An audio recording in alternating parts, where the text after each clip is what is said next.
from a front headlock, I need to shift my head towards the center line as my hand comes high, knuckles and fingers passing the trap.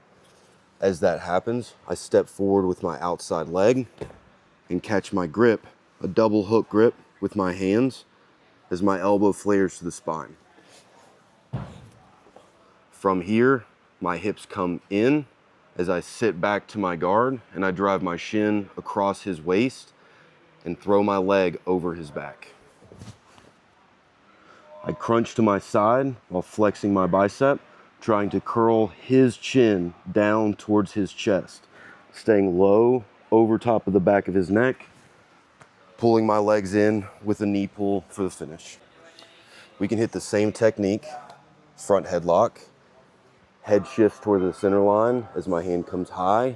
I take my double hook grip as I step forward to cover the shoulder. And now, instead of leading with the hip, if I am slightly more mobile, I can lock this position down better by throwing the leg over first, keeping me nice and close to my opponent.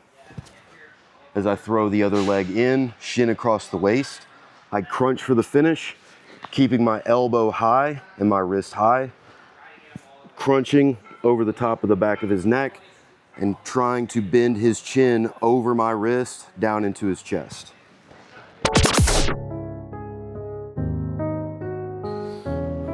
So when I'm in the front headlock position, I typically do not waste much time fighting for this low wrist guillotine underneath where he can easily access my wrists and fight me.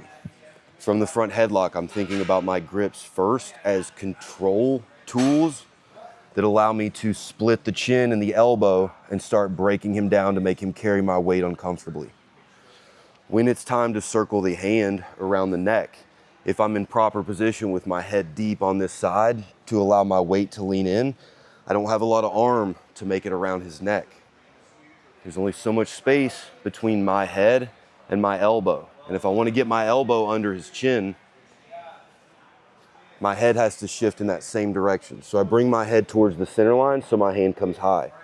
Now the grip we're looking for is palm of hand, my free palm, on the back of my hand here.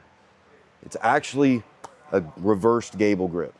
So the same way that I would make a gable grip with no thumbs, I take what would be that outside hand and I take it over the top. My fingers curl in the same way with no thumbs disengaged from the hand that they belong to. Head shifts, hand comes high. As I'm taking my grip, I'm stepping up. The reason for this is so that he can't reach over my hip and start giving me trouble, okay?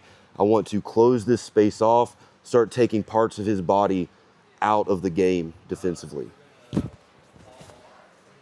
Now my elbow, as I do that, is pinning over the top to create this counter force of holding his spine down as I drag his neck up.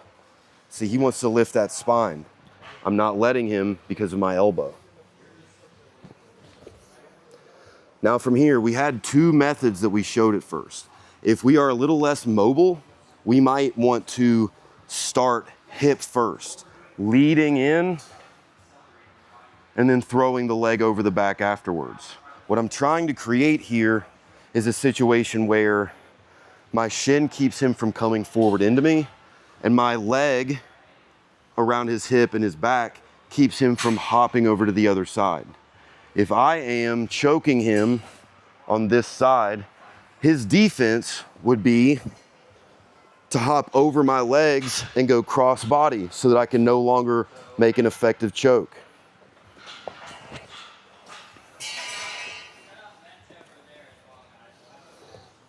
What I need to make sure that I'm doing is I'm blocking off that option. I'm keeping him from driving into me, and I can lead that with the shin, or if I feel like I have a little bit more mobility in my hip, I can throw the leg over first. Throwing the leg over first will keep you very nice and close. One of the big mistakes that I see when people are learning this is instead of sliding the hip and shin in, they get here and they fall backwards and they create all this space between our bodies, And now, instead of being able to easily keep the shin across the waist, I'm having to like kick out and almost just push him around to the side. And this is not gonna be a good situation for me. For my finish with my upper body,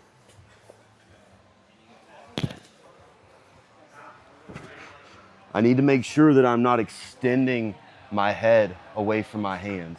I want to keep my hand close to my chin and his chin close to his chest. It means I am curling up with my hand and tucking my chin, my elbow, down to bring his chin low. I'm already starting to see that tap and I have a free hand, right? Give him a second to breathe, get our hands back. And now I'm keeping my hand extra high by using my elbow and I'm crunching everything to this side. At the same time, I'm not extending my legs. There's no extension in this movement. It's all contraction. And we get that tap. Thank you, Aziz.